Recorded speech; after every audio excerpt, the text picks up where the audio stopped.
You know who it is, and you know what time it is. Time to piss off some feminists, trad cucks, and whoever don't want to know the truth. Oh well, let's get started. What is going on, gents? It's R.P.M. here, reporting from Radio Central. Let me start off this video by saying those who don't learn from the past are often doomed to repeat it. With that being said, this video is possibly going to piss off my white subscribers. If it does, and you feel that you need to unsub from my channel, do so the same way you came in. No long-winded, oh, I'm unsubscribed and blah, blah, blah. Just go. All right? Just go. No harm, no foul. Now, I want to talk about perspective versus reality. Lyndon Baines Johnson. Now, when that name is brought up, he was hailed as the quote-unquote civil rights president. And he was also the architect of the quote-unquote Great Society program, which led to the quote-unquote war on poverty. And we all know how that absolutely devastated the black community. However, this is where I'm not going to make the focus of this video. Now, Mr. Johnson was without a doubt a racist manipulator. But there is another famous quote of his that is not really talked about. And I'm going to put that quote right now. Not only are him and people like him, i.e., high-level Democrats, racists, they're also classists. Now, what do I mean by that? As you're reading this quote from him, understand something. I want a lot of you white guys to understand something. Just because you're sitting on the same bench does not mean you're playing the same game or are on the same team. Now, let's go back to something that Hillary Clinton said and who that was pointed to. The basket of deplorables. That was not pointed at black people. Oh no. That was pointed at middle to low-level white people. You see, those right there are the quote-unquote perspective that's pushed for the Trump supporter. Low-level white person, redneck, blah, blah, motherfucking blah. Now, how did I find all of this? Well, a few simple keystrokes. So in my humble opinion, any person of any ethnicity who wants to identify themselves as a racist, do so willingly. And in my honest opinion, you should be out in the open and you should get what's coming to you. I.e., if you try to terrorize a person of color and they decide to retaliate on your ass, guess what? Law enforcement should say, you know what? We've investigated this. This person was clearly in the right. See the article about the woman in San Francisco who just lost a shitload of money because she couldn't do what? Mind her own fucking business. Yeah, that Bruce Jenner looking Karen, oh yeah, she's feeling the heat now. Her pockets got hit. However, that statement from Lyndon B. Johnson perfectly segues into this article that I'm about to cover. Now, this article was published on the 15th of June. Black pastor arrested after calling cops on white mob threatening to kill him. Now, if you look at the mugshots of these 5 racist asshats, they perfectly sum up what Lyndon B. Johnson said. Perfectly. And for those of you who might have come in late, you can always go back and look at what the statement is. But you know what? It's better for me to just go ahead and say it. Hell, when you get to the bottom of it, if you can convince the lowest white man that he's better than the highest colored man, he won't notice you picking his pockets. Very profound statement. Hell, give him someone to look down on, he'll empty his pockets for you. That goes to show you right there. The Democratic Party doesn't give a fuck about poor white people either. As long as they can take your money or put you into a position to where you give them their money, that's all they care about. Anyway, back to this article. A Virginia sheriff has apologized, and fuck apologies. Personally, I'm not an apology type. Pushed to the right circumstances, I will become a very vengeful man. Very cold, very calculated.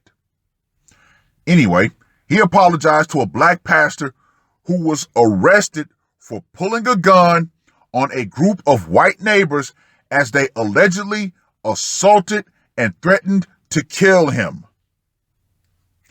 Pastor Leon McCrae, 61, told his congregation that he was surrounded by a quote-unquote mob of 5 irate people who attacked him verbally and physically after he stopped them from dumping a refrigerator on his property in Edinburgh. Now notice, they're going out of their way not to say a mob of white people. The truth is just the truth, and the truth has to be put out there. The group was quote unquote threatening my life, he said during a sermon at his Lighthouse Church and Marketplace Ministries International, claiming they also told him, quote unquote, Black lives don't matter. Being threatened and fearing for my life, I took and felt compelled to pull my concealed weapon, my legally owned concealed weapon, to save my life, he told his congregants in the June 7th sermon. Now, I myself was eventually planning on joining the NRA. However, I never did so. And cases like this are exactly why. Exactly why. Why am I going to give my money to an organization that does see color when it comes to legal, law-abiding gun owners?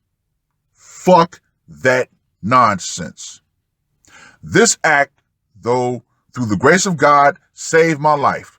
But he insisted, saying it brought him time to dial 911 and beg for help.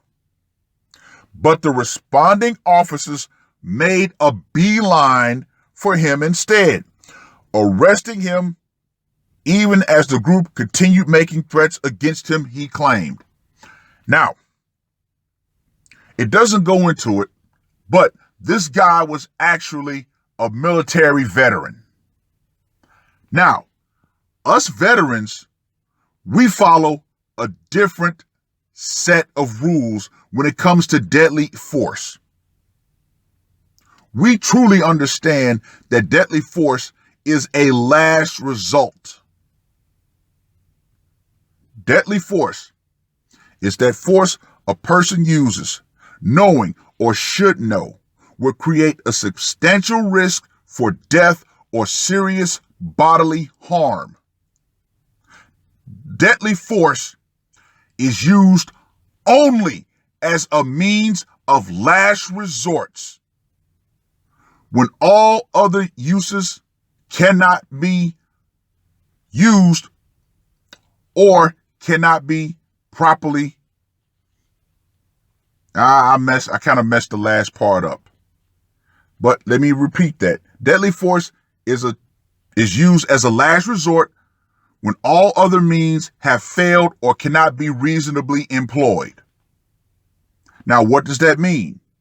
That is something that every cop should have burned into his skull. Therefore, if a cop has a taser, he has to use that taser. He cannot go directly to his gun.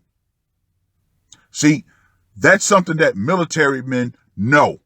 Also, we know something else called the force triangle. OIC. Opportunity, intent, capability. You ask a cop about that, he will look at you like a deer caught in the headlights. I've asked many a cop about that. They had no clue what I was talking about. Now, this guy, in the terms of deadly force, once they advanced on him, he had every right to shoot them. And I'll explain why. Opportunity, they were there. Intent, they communicated they were going to kill him. Capability, 5-on-1, they could have beaten him to death with their bare fists. So yes, in the realm of deadly force, he had every right to shoot them, but he didn't.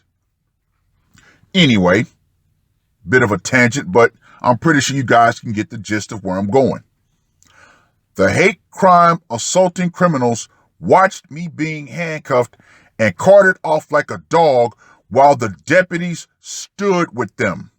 He told his congregants, saying that he was charged with brandishing a weapon despite his Second Amendment rights. This was indeed the most humiliating, dehumanizing, demeaning, and violating event of my life, he said, calling it a day that changed his life. The group, he said, well, let me go back. I felt literally like I had been lynched without being killed, he added. The group also allegedly hurled racial slurs at the pastor, telling him, "We will kill you," he told WHSV. 5 days after the sermon, Shenandoah County Sheriff Timothy Carter announced that the charge against the pastor had been dropped and that hate crime charges were being filed against his alleged attackers. He also placed 2 supervisors on unpaid administrative leave during a review of the case. I have apologized to Mr. McCray, Carter said, conceding that the charge of brandishing a weapon was certainly not appropriate. No shit, Sherlock. Actually, as I told Mr. McCray, if I were faced with similar circumstances, I would have probably done the same thing, the sheriff said of pastor defending himself. But there's a major difference. He also announced warrants for more severe charges against the alleged attackers, who are being held without bond. As much as I don't want to say these people's names, I will say it because, once again, the truth needs to be put out there, because these people perfectly represent what Lyndon B. Johnson said. Donnie Sailors, 43. Dennis Sailors, 26. Farrah Sailors, 42. Amanda Sailors, 26. Christopher Sharp, 57. All are facing charges for hate crimes and various degrees of assault. Both Donnie and Dennis Sailors are also charged with assault and battery, while Sharp and Amanda Sailors were charged with trespassing. Woo! That's a lot to say. However, I'm going to reiterate. People like this perfectly represent what Lyndon B. Johnson said. Oh, my damn key holder fell, but oh well. The show goes on. These people, if they were not white, they would have nothing. And by looking at their mugshots, these are definitely not high quality white people. It just is what it is. They are literally the bottom of the barrel of white society. But as long as they can say, you know what? I'm white. That's good enough for me. That's all they have. So yes, I'm going to reiterate. Any person who wants to be a racist in 2020, you do so because you want to be that. My personal opinion, be open about it and get what's coming to you. Honestly, this guy should have shot them as soon as they advanced on him, as soon as they surrounded him. Yeah, he should have went rat-a-tat-tat-tat-tat. Like Dave Chappelle said, better to be judged by 12 than carried by 6. That's my personal preference. Keep your wits about you, and if it comes to it, you defend your life with lethal means. Now, I'm saying this to everybody because everybody has the right to self-defense. No police force or no court system is going to tell me how to defend myself when it comes to it. Wrong, wrong, wrong. Anyway, like I said before, people refuse to learn from the past, so they're going to be doomed to repeat it. And what are we seeing right now?